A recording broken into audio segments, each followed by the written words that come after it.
I entertained upon that subject ideas which were altogether peculiar to myself, had any difficulties been started by Austria and Russia.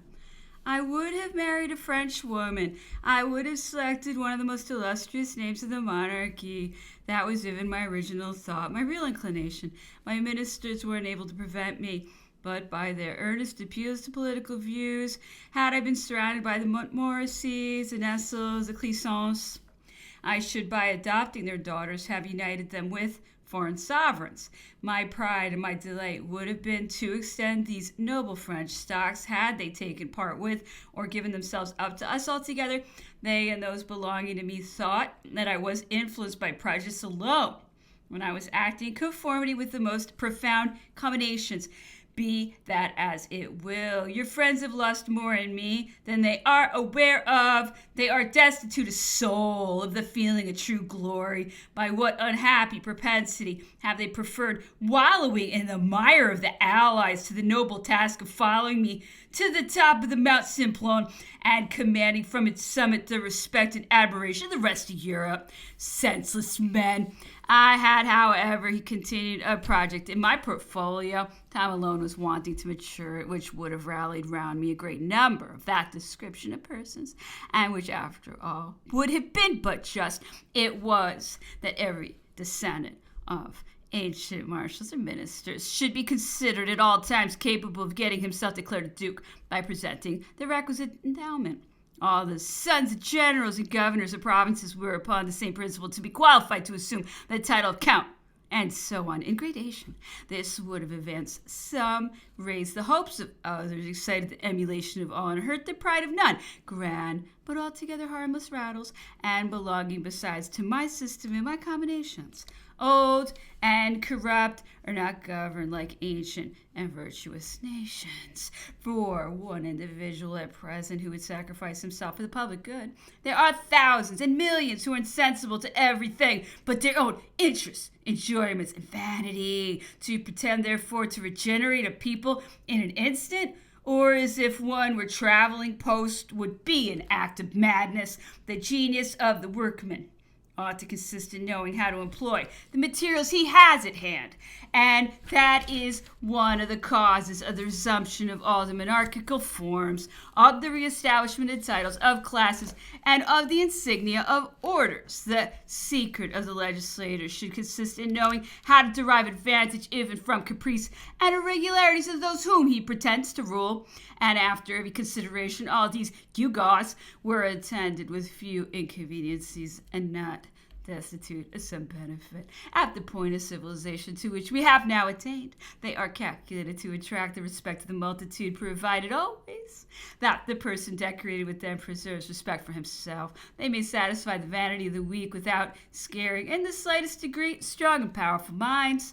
It was very late, and the emperor said at parting, "There's another pleasant evening spent."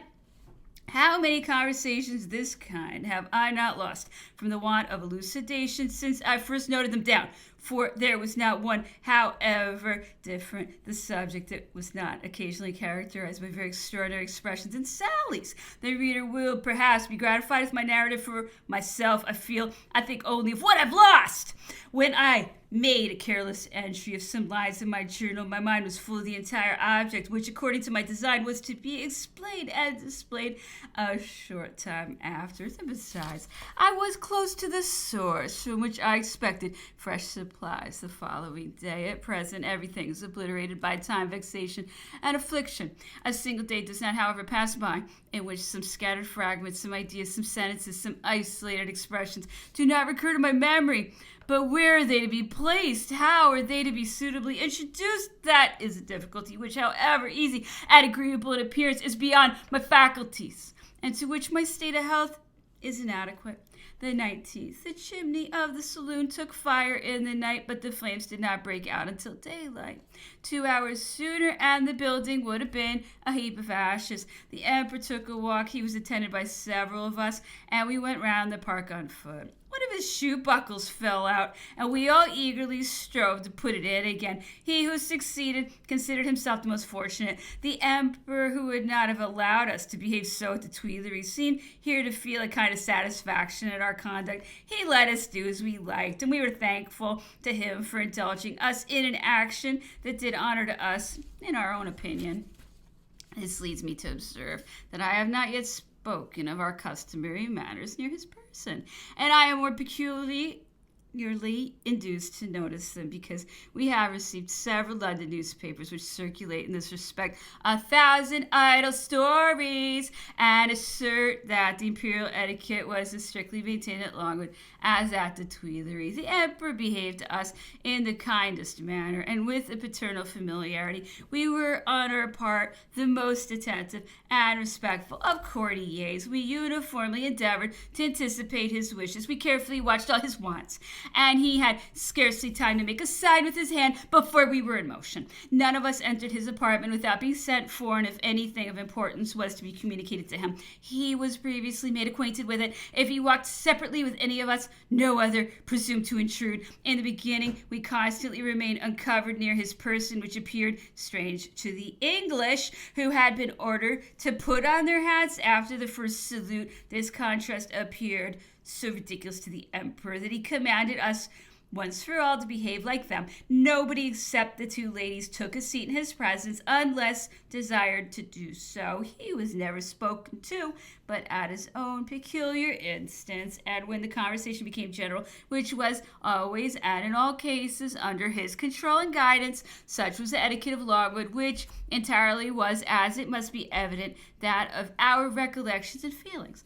On our return, the emperor received and questioned for a long time the master of Newcastle, in consequence of the fire in the saloon and laying down of a billiard table in the dining room. We adjourned to the topographical cabinet. After dinner, there being no other apartment to retire to, we were obliged to remain a long time at table. That circumstance seemed, however, to give an additional interest to the conversation. We became more acquainted, more united with each other. We gave a greater scope to our language, and the evening passed off more rapidly. The 20th, the emperor sent for me in the morning. I found him reading an English work on the poor's rate, the immense sums raised, and the vast number of individuals maintained at the expense of their parishes.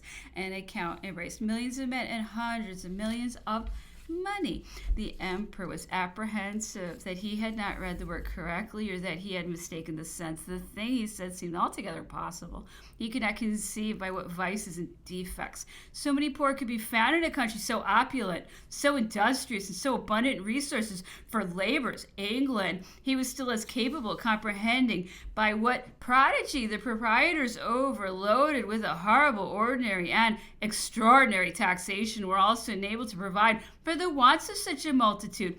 But we have nothing, he observed, in France to be compared to it in the proportion of 100th or 1,000th degree. Have you not told me that I sent you into the departments on a particular mission with regard to mendicity? Let us see. What is the number of our beggars? What did they cost? How many poorhouses did I establish? What was the number they held? What effect have they in removing mendicity? To this crowd of questions I was compelled to answer that a considerable period of time had since elapsed, that my mind had been occupied with several other objects, and that it was impossible for me to enter into correct statements from mere recollection, but that I had the official report itself among the few papers I had preserved, and that the first time he might be pleased to send for me, I should be enabled to satisfy him. But, said he, go instantly and look for it. Things are not profitable unless seasonably applied, and I shall soon run it over with my thumb, as Abbe de Prat ingeniously said. Although, to deal candidly with you, I'm not at present over desirous to give up my attention to such objects. They put me in mind of mustard after dinner. In 2 minutes, the report was in his hand. Well, said the emperor to me also in a very few minutes, for it might be really said that he had not turned over the leaves. Well, this, in fact, has no resemblance whatever to England. Our organization, however, had failed. I suspected as much, and it was on that account I entrusted you with the mission. Your report would have been in perfect conformity with my views. You took up the consideration ingeniously and like an honest man, without the fear of exciting the displeasure of the minister by depriving him a great many appointments. I am pleased with the great number of your details. Why did you not come and converse with me about them yourself? You would have satisfied me. I should have known how to value your services. Sire, as things were then situated, it would have been impossible for me. We were then involved in the confusion and embarrassment caused by our misfortunes. Your observation is perfectly correct. You establish an unquestionable pardon. The fact is that in the flourishing state to which I had raised the emperor, no hands could anywhere be found destitute of employment. It was laziness and vice alone that could produce mendicants. You think that their complete annihilation was possible, and for my part, I am of the same opinion. Your levy and massive, a vast and single prison in each department was equally adapted to the tranquility of society and the well-being of those confined in it. Your idea of constructing monuments to last for centuries would have attracted my attention. That gigantic undertaking, its utility, its importance, the permanence of its results, all those points belong to my system. With respect to your university for the people, I am very apprehensive that it would have been but a beautiful chimera philanthropy worthy of the unsophisticated Abbé de Saint-Pierre. There is, however, some merit in the aggregate of those conceptions, but an energy of character and an unbending perseverance for which we are not generally distinguished would be requisite to produce any good result. As for the rest, I every day collect ideas from you in this place, of which I did not imagine you capable, but it was not at all my fault. You were near me. You did not open your mind to me. I did not possess the gift of divination. Had you been minister, those ideas, however fantastical they might at first have appeared to me, would not have been the less attended to, because there is, in my opinion, no conception altogether unsusceptible of some positive good, and a wrong notion, when properly controlled and regulated, often leads to a right conclusion. I should have handed you over to commissioners who would have analyzed your plans. You would have defended them by your arguments, and after thorough knowledge of the subject, I alone should have finally decided according to my own judgment. Such was my way of acting and my intention. I gave an impulse to industry. I put it into a state of complete activity throughout Europe. I was desirous of doing as much for all the faculties of the mind, but time was not allowed me. I could not bring my plans to maturity in full gallop, and unfortunately, I but too often wanted them upon sandy foundation and consigned them to unproductive hands. What were the other missions with which I entrusted to you? One in Holland, another in Illyria. Have you gotten the reports? Yes, sire, go for them. But I had not got to the door when he said, never mind, come back, spare me the trouble of reading such matters. They are henceforth in reality altogether useless. What discoveries did not these words enable me to make?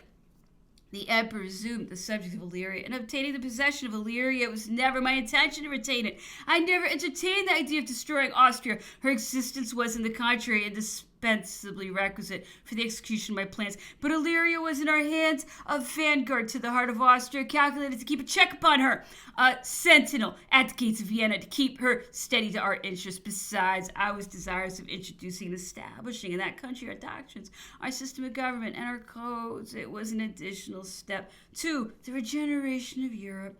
I had merely taken it as a pledge and intended at a later period to exchange it for Galicia at the restoration of Poland, which I hurried on against my own opinion. I had, however, more than one project with regard to Illyria, for I frequently fluctuated my designs and had few ideas that were fixed on solid grounds. This arose rather from adapting myself to circumstances than from giving an impulse and direction to them, and I was every instant compelled to shift about. The consequence was that for the greater part of the time I came to no absolute decision and was occupied merely with projects. My predominant idea, however, particularly after my marriage, was to give it up to Austria as an indemnity for Galicia on the reestablishment of Poland with all its consequences, not as a separate independent kingdom. Not that I cared upon whose head, whether that of a friend, an enemy, or an ally, the crown was placed, provided the thing was effected. The results were indifferent to me. I have, my dearest causes, formed vast and numerous projects, all unquestionably for the advancement of reason and the welfare of the human race. I was dreaded as a thunderbolt. I was charged with having a hand of iron. But the moment that hand had struck the last blow, everything would have been softened down for the happiness of all. How many millions would have poured their benedictions on me, both then and in future times?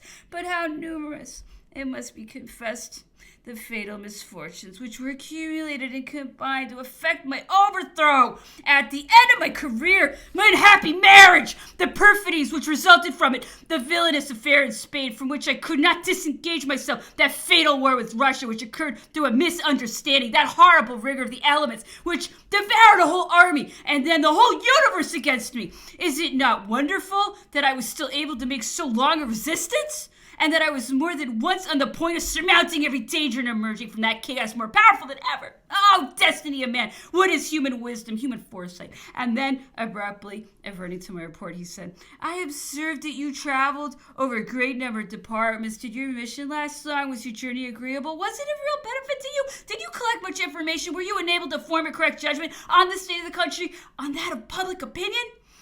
I now recollected I selected you precisely because you had just returned from your mission to Illyria, and I found in your report several things which made a strong impression upon me, for it is surprising how many circumstances at present are every day brought back to my memory, which at the time struck me with respect for you, and which by a singular fatality were immediately afterwards completely forgotten.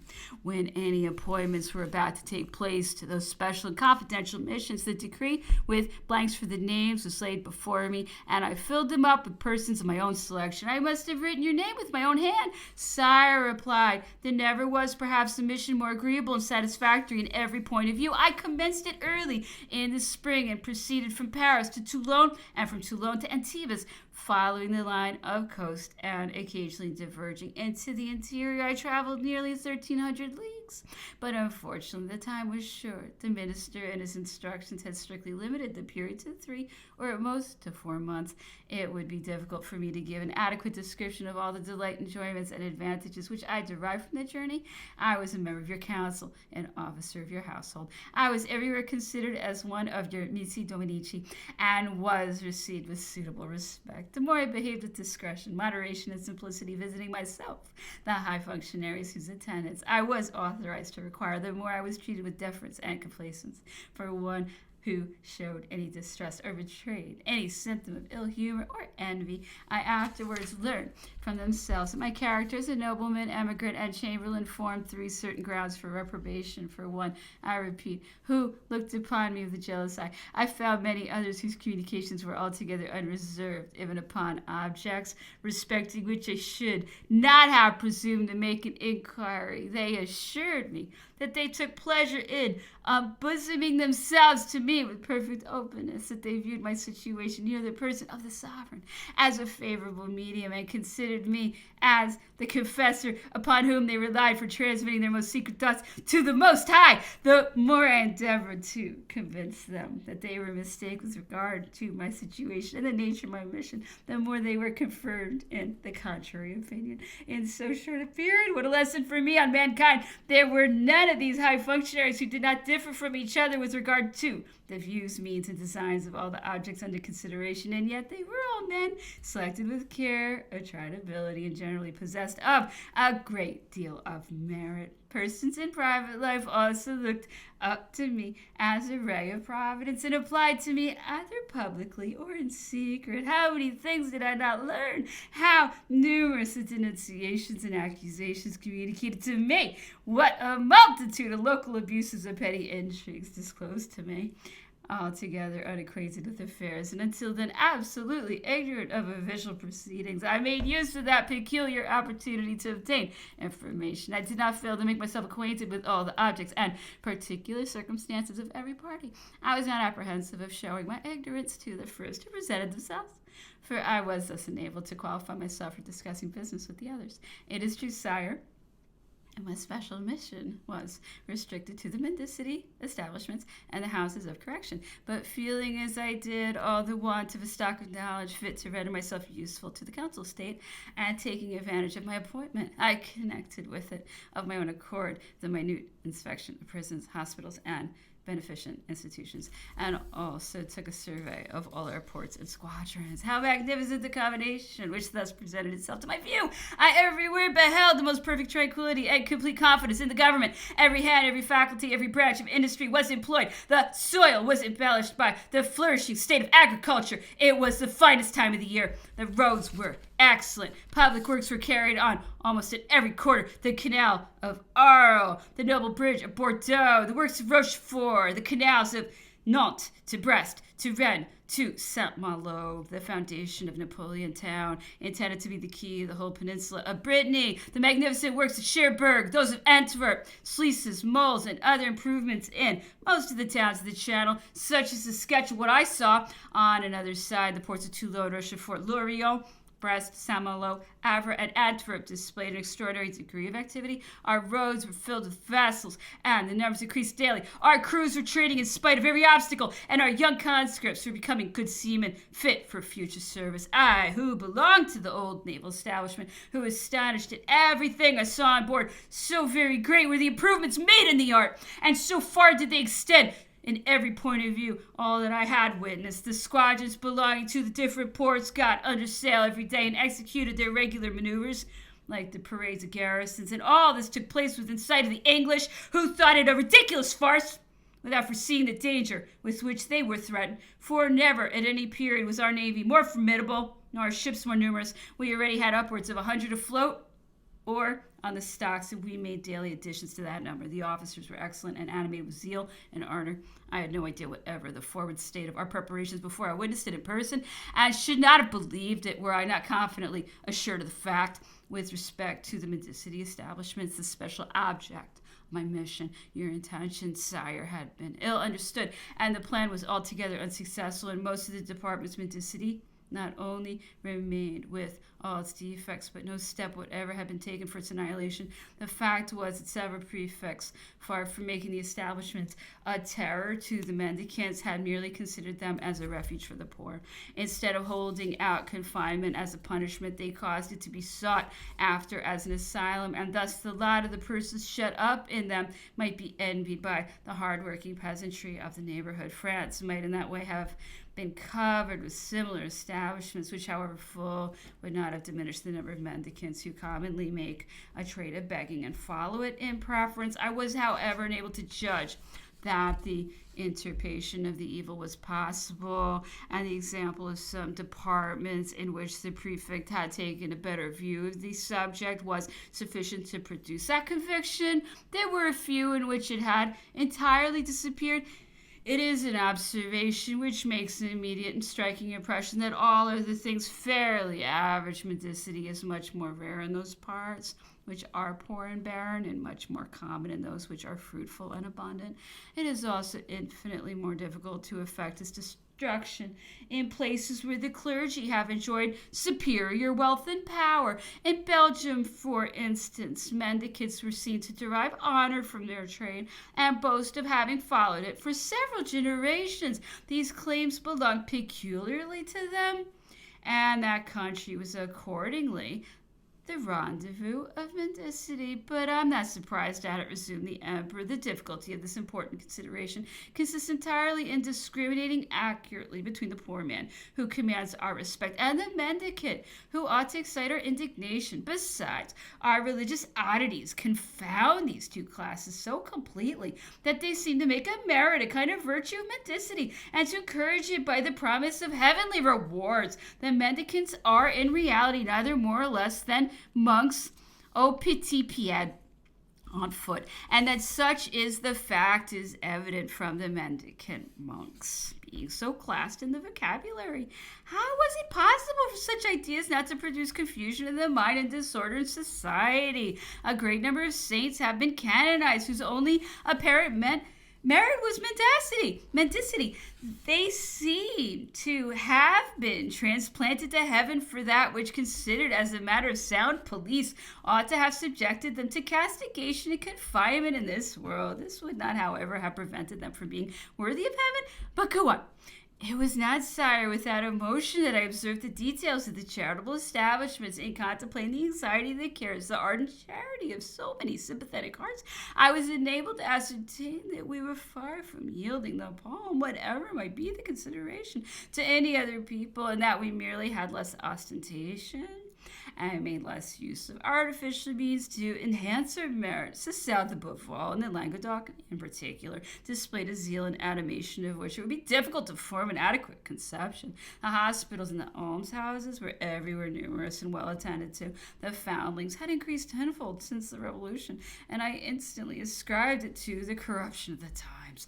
But I was desired to remark, and constant reflection convinced me of the truth, that the result was, on the contrary, to be attributed to the very satisfactory causes. I was assured that formerly the foundlings were so wretchedly taken care of and so badly fed that the whole of their population was diminutive, sickly, and short-lived, and that from 7 to 9 perished out of 10, while at present their food, cleanliness, and the care taken of them in every respect are such that nearly all of them are preserved and constitute a fine race of children. They are thus indebted for their numbers solely to their own preservation. Vaccination has also contributed in an immense proportion to their increase. These children are now treated with such attention as to give rise to a singular abuse. Mothers, even in easy circumstances, are tempted to expose their infants. They afterwards apply at the hospital and under a charitable pretense offer to bring up one themselves. It is their own which is restored to them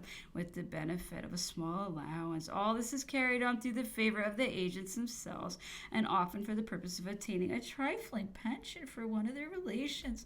Another abuse of this kind, and not less extraordinary, was that which I observed in Belgium, of persons getting their names entered a long time before for the purpose of entitling them to send their children to the hospital.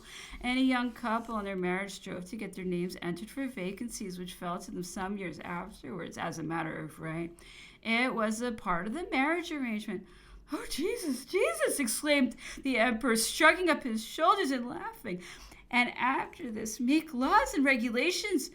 But with regard to the prisons, sire, they were almost uniformly the scenes of horror and real misery. The shame and disgrace of our provinces, absolute sinks of corruption, abominable entrenchments, which I was obliged to pass through with the utmost haste, or from which I was driven back in spite of all my exertions. I had formerly visited certain prisons in England and indulged in a smile at the kind of luxury which I observed in them, but it was quite a different thing with respect to ours, and my indignation was excited by the contrary extreme. There are no offenses, I might even say crimes, that are not sufficiently punished by such habitations, and those who leave them should not, in strict justice, have any further expiation to make.